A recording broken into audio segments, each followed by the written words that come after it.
Hello everyone. आज internal rate of return के बारे में बात करेंगे।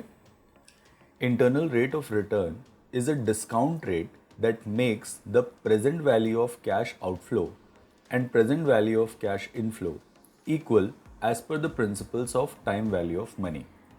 इसका मतलब क्या है, एक एग्जाम्पल से समझते हैं। मान लीजिए आपने 1 जनवरी 2022 में 1,00,000 रुपये इन्वेस्ट किया और 1 साल के बाद में आपको उसी इन्वेस्टमेंट ने 1,25,000 रुपये दिए। मतलब 1,00,000 रुपये इन्वेस्टमेंट, 1,25,000 रिडेम्पशन। आपने कितने रुपए कमाए? देखने से बहुत क्लियरली पता चल रहा है ये 25% है, लेकिन एक और प्रोसेस है जहाँ से हम ये 25% कैलकुलेट कर सकते हैं। Equals to IRR, which is internal rate of return, returns the internal rate of return of a series of cash flows, bracket start, values, guess पे आप इग्नोर कर सकते हैं बिकॉज एक्सेल बोलता है कि आप कोई अप्रॉक्सीमेट IRR अगर आप जानते हो तो आप गेस कर सकते हैं। सो हमें कोई गेस करने की ज़रूरत है नहीं और हमने ब्रैकेट को जैसे ही क्लोज किया तो ये हमारे पास में 25% आ गया। Looks very simple. और क्वेश्चन ये भी आता है कि फिर IRR को फंक्शन को यूज़ करने की ज़रूरत ही क्या है।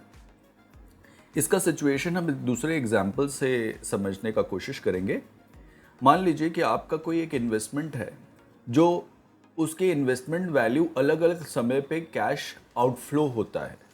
सो कैश आउटफ्लो मतलब इन्वेस्टमेंट। सो लेट अस से 1 जनवरी 22 में आउटफ्लो, 23 में आउटफ्लो, 24 में आउटफ्लो 1,00,000 रुपये और 25, 26 और 27 पे आपको 1,25,000 रुपये मिलते हैं।